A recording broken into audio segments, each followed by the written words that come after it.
Hi friends, আজকে আমরা এনটিপিসির কিছু ওয়ান শট রিভিশন করব বেঙ্গলি এক্সপ্লেনেশনের মাধ্যমে। Master class. যেমন ফার্স্ট কোশ্চেনটা বলছে central potato research institute. Central potato institute কোথায়? না সিমলা। তোমাদের কিছু এখানে যেমন বেঙ্গালুরু। বেঙ্গালুরু হচ্ছে বেঙ্গালুরুতে কি আছে? National Aeronautical Laboratory. পুনেতে কি আছে? পুনেতে আছে National Institute of Virology. National Institute of virology.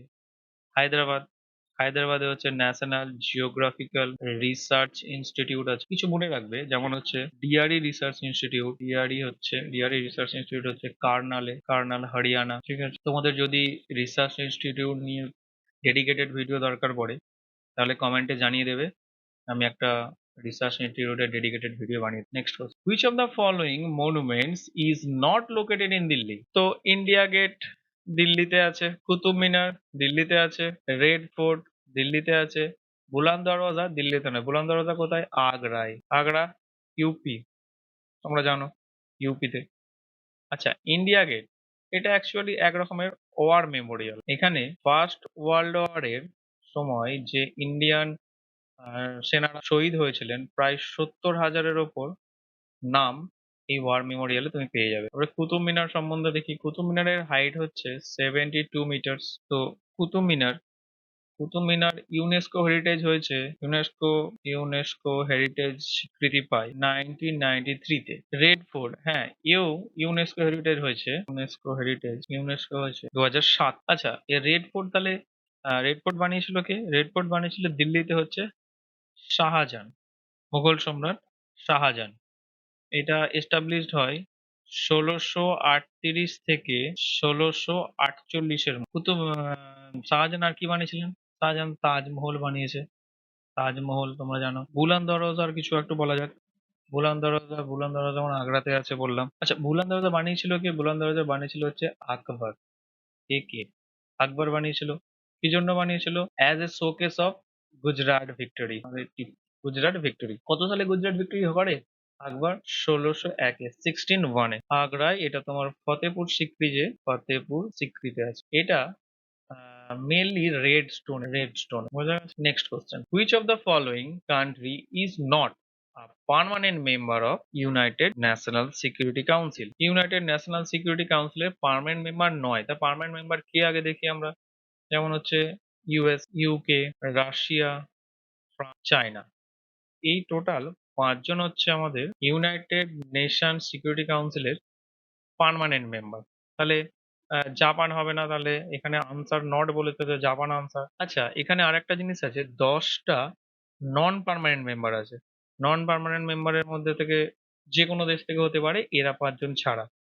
এখানে বলি, নন পার্মানেন্ট মেম্বারে হচ্ছে 2 ইয়ার্স হচ্ছে 10 ইয়ার। আর এখানে একটা জিনিস মনে রাখবে, আমাদের ইন্ডিয়া 8 টাইম মেম্বার হয়েছে। আচ্ছা, ইউএন এর আর কিছু বলি এখানে। যেমন হচ্ছে তোমার ইউএন, কালারটা একটু চেঞ্জ করে নিই, কোনটা দিলে সুবিধা হবে এটা দিই। যেমন হচ্ছে ইউএন এর এস্টাবলিশমেন্ট কবে হয়? 1945, 1945 সালে এস্টাবলিশমেন্ট হয়। আচ্ছা, ইউএনওর টোটাল 6 অর্গান আছে। এক নম্বরে জেনারেল অ্যাসেম্বলি, যার হেডকোয়ার্টার হচ্ছে নিউ ইয়র্ক। নাম্বার 2 হচ্ছে সিকিউরিটি কাউন্সিল, যেটা নিয়ে আমরা এতক্ষণ পড়াশোনা করলাম। 3 নম্বরে হচ্ছে the economic and social council. Number 4 first ship council. Number 5 international court of justice.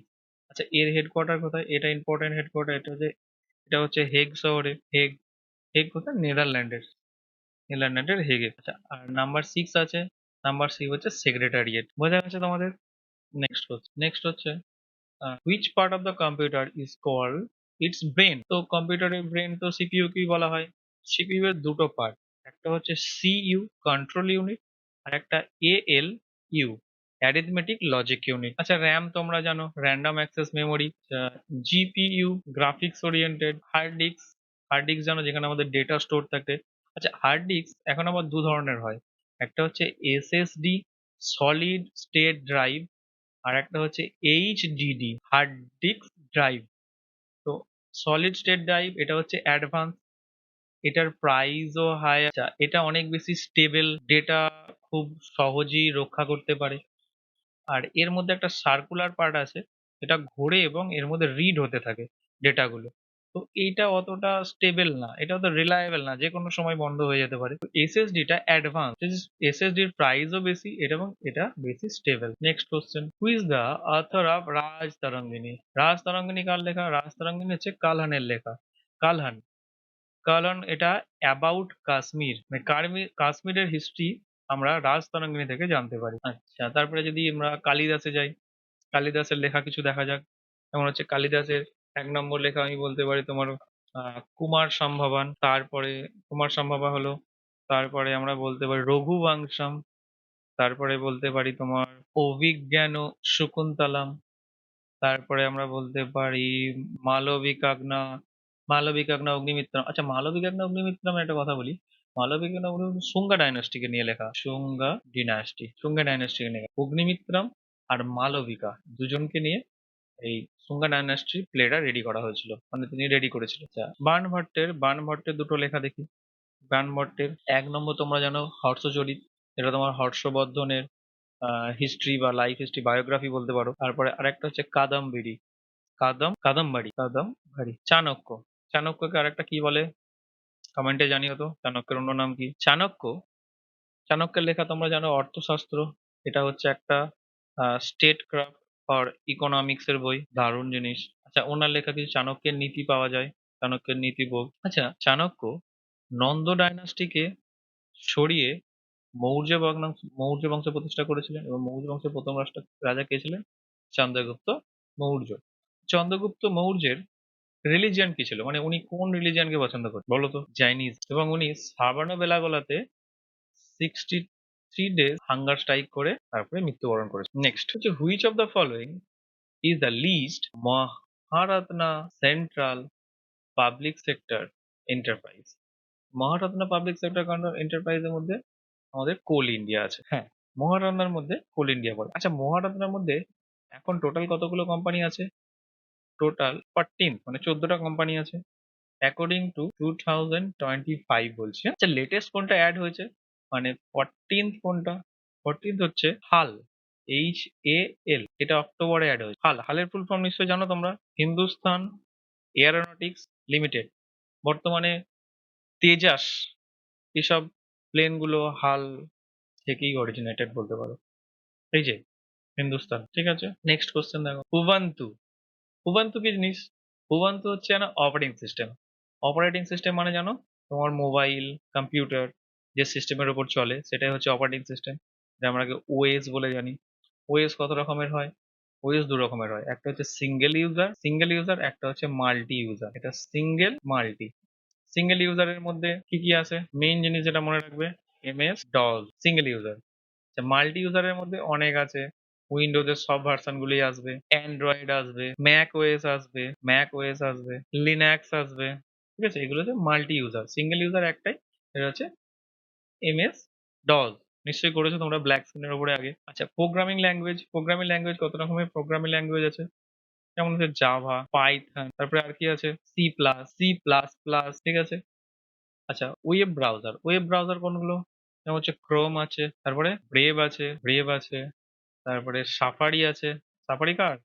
Safari হচ্ছে অ্যাপেল ইউজ করে থাকে। আরেকটা আছে, অনেক পুরনো ছিল, অপেরা মিনি বা অপেরা মিনি বলা হতো, এখন অবসোলেট হয়ে। আচ্ছা, আরেকটা আছে মোজিলা ফায়ারফক্স, এগুলো থেকে কোশ্চেন আসতে পারে। আচ্ছা, ডেটাবেস সফটওয়্যার মানে যেখানে তোমার ডেটা স্টোর থাকে, তার জন্য অনেক সফটওয়্যার হতে পারে। Next, which of the following country not a member of BIMSTEC? খুব ভালো জিনিস, বিমস্টেক এর মানেটা আগে বুঝতে হবে। বিমস্টেক কবে প্রতিষ্ঠা হয়েছিল? বিমস্টেক হয়েছিল 1997 সালে। এখানে বে অফ বেঙ্গলের পাশাপাশি যতগুলো স্টেট আছে সেই স্টেট নিয়ে এটা গঠিত। এবং কোনগুলো কোনগুলো আছে বিমস্টেকের মধ্যে, মেন স্টেট গুলো দেখে নিই। টোটাল 7টা স্টেট আছে। 1 নম্বরে দেখো ভুটান। নাম্বার 2 এ হচ্ছে বাংলাদেশ, তারপরে আমাদের ইন্ডিয়া। নেক্সট, নেপাল। 5 নম্বর দেখো শ্রীলঙ্কা। 6 হচ্ছে মায়ানমার। তারপর লাস্ট হচ্ছে থাইল্যান্ড। এই টোটাল 7টা আছে। তাহলে এখানে আমার নট বলেছে, তাহলে নেপাল হবে না। নট বলেছে, তা নেপাল তো আছে, নেপাল বাদ হলো। বাংলাদেশ বাদ হলো, থাইল্যান্ড বাদ হলো, তাহলে মালদ্বীপ হলো আমার answer. Next question, which of the following disease is cause by virus? তা ভাইরাসের সম্বন্ধে কোনগুলো হয়? চিকেন পক্স ভাইরাসের সাহায্যে হয়, মানে ভাইরাস এফেক্টেড ডিজিজ। টিউবারক্লোসিস তোমরা তো জানো, মাইক্রোব্যাকটেরিয়াম টিউবারক্লোসিস এটা হচ্ছে ব্যাকটেরিয়া। কলেরা ভিব্রিয়া কলোরি, এটাও ব্যাকটেরিয়া। ভিব্রিয়া কলেরি ব্যাকটেরিয়াটার নাম। আচ্ছা ম্যালেরিয়া কি? ম্যালেরিয়া কিন্তু ব্যাকটেরিয়া নয়, ম্যালেরিয়া হচ্ছে প্যারাসাইট। ম্যালেরিয়া কে ছড়ায়? Female Anopheles mosquito. আচ্ছা ফিমেল অ্যানোফিলিক্স মসকিউটো হলো। তারপরে আর কি আছে?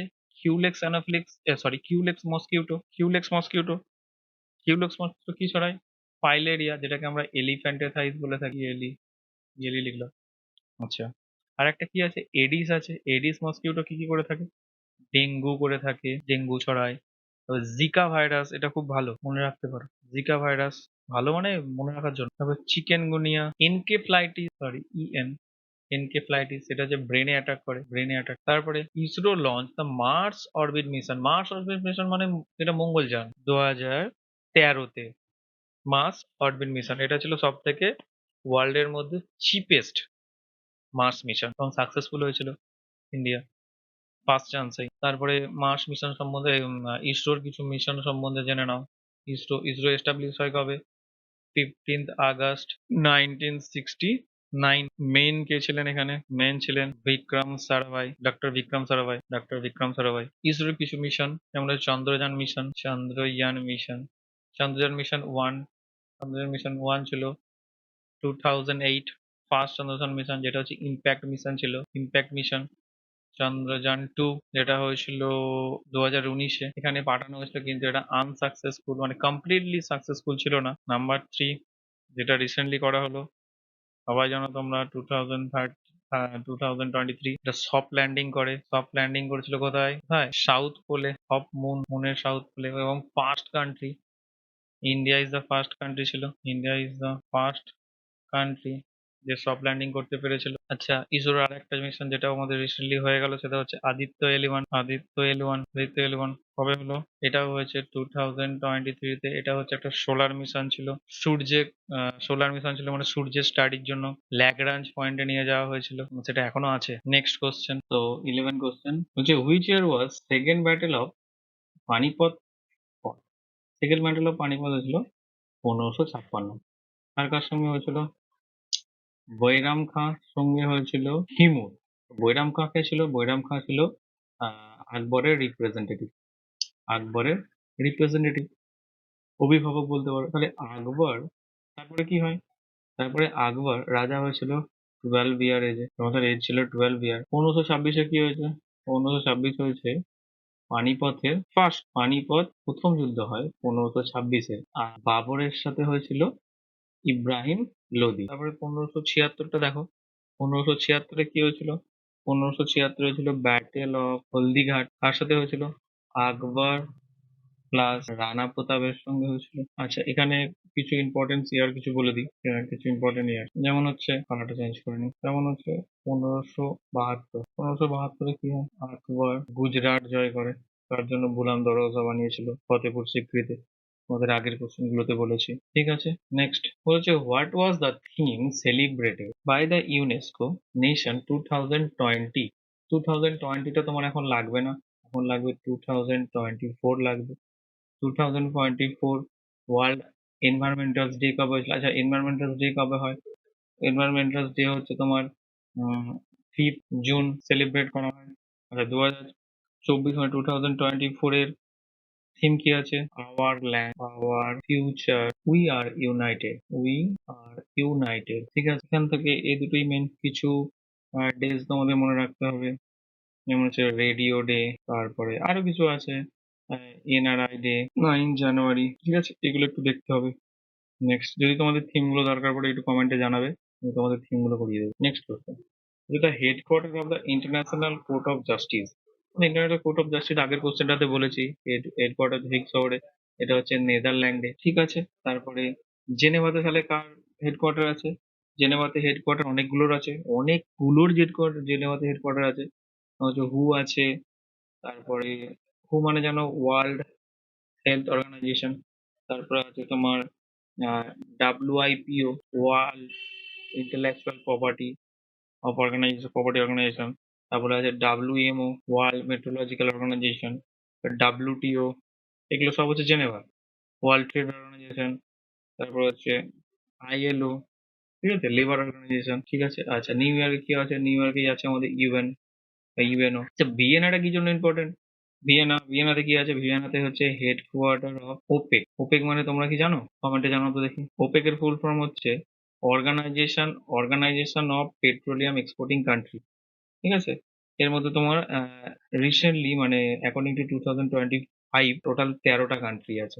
ম্যাক্সিমাম স্ট্রেংথ অফ লোকসভা, তাহলে আমরা যদি লোকসভা সম্বন্ধে একটু জানি, যেমন হচ্ছে লোকসভা, আর এদিকে হচ্ছে রাজ্যসভা লিখলাম, এটা হচ্ছে তোমার আর্টিকেল 81, আর্টিকেল 80 তে আছে রাজ্যসভা। তো রাজ্যসভার লোকসভার টেনিয়ার হচ্ছে 5 ইয়ার, লোকসভার টেনিয়ার, রাজ্যসভার টেনিয়ার হচ্ছে 6 ইয়ার, লোকসভার হচ্ছে 5 ইয়ার। আচ্ছা, এটা হচ্ছে পার্মানেন্ট বডি, এটা নন পার্মানেন্ট বডি। নন পার্মানেন্ট বডি, এটা পার্মানেন্ট বডি, ঠিক আছে। আচ্ছা, লোকসভায় কতগুলো টোটাল সিট আছে? লোকসভায় টোটাল ম্যাক্সিমাম স্ট্রেংথ, যেটা এখানে কোশ্চেন আছে তোমার 552, 552টা। তার মধ্যে ইলেক্টেড কটাই হয়, ইলেকশন কটাই হয়? এবার ইলেকশন হয়েছে 443টা। রাজ্যসভায় কতগুলো সিট আছে? রাজ্যসভায় টোটাল সিট আছে তোমার 250টা। এর মধ্যে 238টা হচ্ছে ইলেক্টেড হয়, 238টা হচ্ছে ইলেক্টেড হয়, আর 12 জন হচ্ছে nominated by president. Clear? Next question, যে হুইচ শিখ গুরু এস্টাবলিশ খালসা পন্থ? খালসা পন্থ কে করেছিলেন? খালসা পন্থ করেছিলেন গুরু গোবিন্দ সিং। আচ্ছা, খালসা পন্থ করেছিলেন গুরু গোবিন্দ সিং। তারপরে দেখো, গুরু নানক জি ফার্স্ট ফার্স্ট শিখ গুরু ছিলেন। তোমাদের পরস্পর লিস্টটা বলে দিই, সব থেকে ভালো হবে। ফাউন্ডেড, ইনি ফাউন্ড করেছিলেন, শিখ ধর্মের ফাউন্ডার বলা হয় গুরু নানক দেবজিকে। তাহলে 1 নম্বরে হয়ে গেলেন নানক দেবজি। 2 নম্বরে কে ছিলেন? অঙ্গদ দেবজি ছিলেন, অঙ্গদ দেবজি। 3নম্বরে কে ছিলেন? অমর দাস। 4-এ কে ছিলেন? রামদাস। নাম্বার 5 কে ছিলেন? অর্জুন সিং নয়, মনে করো না, অর্জুন দেব। 6 নম্বর হচ্ছে অর্জুন দেবের একটা কথা বলি, অর্জুন দেবকে জাহাঙ্গীর হত্যা করেছে, জাহাঙ্গীর এক্সক্লুডেড, এক্স লিখে দিলাম। 6 কে ছিলেন? হারগোবিন্দ। 7 কে ছিলেন? হার রায়। 8 কে ছিলেন? বলো দেখি তোমাদের মনে আছে কিনা। আর কিষান। 9 কে ছিলেন? 9 ছিলেন তেগ বাহাদুর। 10 কে ছিলেন? 10 ছিলেন আমাদের গোবিন্দ সিং। আচ্ছা, তেগ বাহাদুরটা কেন ইম্পর্টেন্ট? কালারটা চেঞ্জ করে তাহলে একটু বলতে সুবিধা হবে। তেগ বাহাদুরকে কে হত্যা করেছিলেন? আওরঙ্গজেব স্টুডেন্ট হত্যা করেছিলেন। মানে 9টা ইম্পর্টেন্ট, 10টা ইম্পর্টেন্ট, ফাউন্ডার ইম্পর্টেন্ট, মানে মোস্টলি ইম্পর্টেন্ট, ঠিক আছে। এখানে এইটুকুনি ছিল শিখ গুরু সম্বন্ধে। কতগুলো শিখ গুরু আছে? টোটাল 10 জন শিখ গুরু ছিলেন। Which of the following is not a member of seven sister? আচ্ছা, সেভেন সিস্টার অফ নর্থ ইস্টের, আমাদের নর্থ ইস্টের যে স্টেট গুলো আছে, নর্থ ইস্টের স্টেট গুলোর মধ্যে থেকে কি কি আছে নর্থ ইস্টে? যেমন সেভেন সিস্টার বলতে হচ্ছে আসাম, তারপরে তুমি বলো মেঘালয় যেটা, তারপরে অরুণাচল প্রদেশ, তারপর নাগাল্যান্ড, মণিপুর, মিজোরাম, আরেকজন ওটা হলো 1 2 3 4 5 6 ত্রিপুরা। তাহলে কে নয় বলেছে? সিকিম হবে না? সিকিমকে বলা হয় seven sister with one brother. তুমি ওয়ান ব্রাদার ধরতে পারো, ওয়ান ব্রাদার। আচ্ছা, আসামের রাজধানী কি? দিসপুর। মেঘালয়ের রাজধানী কি? শিলং। অরুণাচল প্রদেশ ইটানগর। নাগাল্যান্ডের কোহিমা। মণিপুরের ইম্ফল। মিজোরামের ত্রিপুরাটা বলো আগরতলা। আর লিখলাম। Next, which of the following unit is use to measure the amount of the substance? কোনো জিনিসের মধ্যে কতটা পদার্থ আছে সেটা মাপার জন্য আমরা মোল ইউজ করে থাকি, ঠিক। নিউটন তাহলে কিসের একক? Newton is the unit of force. জুলকে এনার্জি অর পাওয়ার দুটোতেই ইউজ করতে পারি। জুল হচ্ছে এনার্জি অ্যান্ড হিট, ওয়াট হচ্ছে পাওয়ার। ক্লিয়ার? ওয়াট ইলেকট্রিক পাওয়ার বলা যেতে পারে, ঠিক আছে। আচ্ছা, এখানে আর কি বলার আছে? Next, sericulture is related to which of the following? Sericulture তো সিল্ক ফার্মিং, তোমরা জানো সিল্ক ফার্মিং এগ্রিকালচার, চাষবাসের সঙ্গে যুক্ত। সেরিকালচার হচ্ছে তোমার সিল্ক ফার্মিং। আচ্ছা, এপিকালচার কি হবে তাহলে? এপিকালচার হানি বিজ। আচ্ছা, ফিস হলে সেটাকে কি বলা হয়? পিসি কালচার, PISI, ঠিক আছে, পিসি কালচার। পোল্ট্রি ফার্মিং এ সেরকম কিছু নেই, ডেয়ারি ফার্মিং তোমরা জানো, গরু অ্যানিমাল হাজবেন্ডারি করা হয়। Next question, which of the following is the multi barrel rocket system? দারুণ question. Multi barrel rocket system হচ্ছে পিনাকা। মানে কি বলতো, একটা এরকম নজল আছে, তো এখানে অনেকগুলো রকেট একসাথে লঞ্চ করা হবে, অনেকগুলো রকেট একসাথে লঞ্চ করা হবে, এটাকে বলা হয় মাল্টি ব্যারেল রকেট সিস্টেম। এটা পিনাকা, যেটা ইন্ডিয়ান ডিআরডিও ডেভেলপ করেছে, এবং এবারে অপারেশন সিন্দুরে পিনাকার ইউজ হয়েছে, আকাশের ইউজ হয়েছে। আকাশ হচ্ছে সারফেস টু এয়ার, পিনাকাও দু জায়গাতে ইউজ করা হয়। P3 তো মিসাইল তোমরা জানো, অগ্নি হচ্ছে সব থেকে রেঞ্জ বেশি, ঠিক আছে। P3 আর অগ্নি এদের হচ্ছে ব্যালিস্টিক মিসাইল, ঠিক আছে। আচ্ছা, আরেকটা মিসাইল কি আছে যেটা আমাদের খুব, যার উপর আমরা গর্ব করি, যেটার উপরে, সেটা হচ্ছে ব্রহ্মস। ব্রহ্মস মিসাইল, এটা কি cruise missile, CRUISE, cruise missile. এটা ইন্ডিয়া কার সাথে কোলাবোরেট করে বানিয়েছে? রাশিয়ার সঙ্গে কোলাবোরেট করে তৈরি করেছে। ঠিক, কিছু জানতে চাইলে কমেন্ট করবে কিন্তু। হু among the following was the youngest president of India? বলো তো, ইয়ংগেস্ট প্রেসিডেন্ট হচ্ছে নীলাম সঞ্জীব রেড্ডি। ইয়ংগেস্ট প্রেসিডেন্ট, খুব কম বয়সে হয়েছিলেন। সব থেকে ওল্ডেস্ট প্রেসিডেন্ট বললে কি বলবে তুমি? সব থেকে ওল্ডেস্ট প্রেসিডেন্ট হচ্ছে আমাদের আর ভেঙ্কটরাম। ইনি ওল্ডেস্ট, মানে সব থেকে এজ এজ বেশি অবস্থায়, বেশি ছিল তখন উনি প্রেসিডেন্ট হয়েছিলেন। আচ্ছা, প্রণব মুখার্জি আমাদের কততম প্রেসিডেন্ট ছিলেন বলতে পারবে কেউ? রিসেন্টলি তো হলেন, 14। আচ্ছা, দ্রৌপদী মুর্মু কত নম্বর আছে? প্রণব মুখার্জি পরে কে হয়েছে বলো, কমেন্টে জানাবে। আচ্ছা, ঠিক আছে। রাজেন্দ্র প্রসাদ ছিলেন ফার্স্ট প্রেসিডেন্ট, ইনি 12 বছর ছিলেন, মানে লংগেস্ট টেনিয়ার বললে উনি হবেন। আর শর্টেস্ট টেনিয়ার বললে কি হবে? শর্টেস্ট টেনিয়ার কে ছিলেন? সব থেকে কম সময়ের জন্য ছিলেন, মাত্র 2 বছরের জন্য ছিলেন, জাকির হোসেন শাহ। আচ্ছা, ফার্স্ট সিজেআই যিনি আমাদের প্রেসিডেন্ট হয়েছিলেন, কে ছিলেন? ফার্স্ট সিজেআই বিকাম প্রেসিডেন্ট হিদায়তুল্লাহ, ঠিক আছে। আর রাজেন্দ্র প্রসাদ উনি লংগেস্ট টাইম ছিলেন, লংগেস্ট টাইম, অনেক ভালো। ঠিক আছে, আজকে তাহলে আমরা এখানেই শেষ করছি। তো যদি কিছু জানার থাকে আমাকে কমেন্ট করে জানাবে। যদি কোনো টপিক দিয়ে যদি আমাকে আলোচনা করতে বলো, আমি আলোচনা করে দেবো। যদি ভালো লাগে তাহলে সাবস্ক্রাইব করো পরের জিকে এর ক্লাসের জন্য। ঠিক আছে, থ্যাংক ইউ।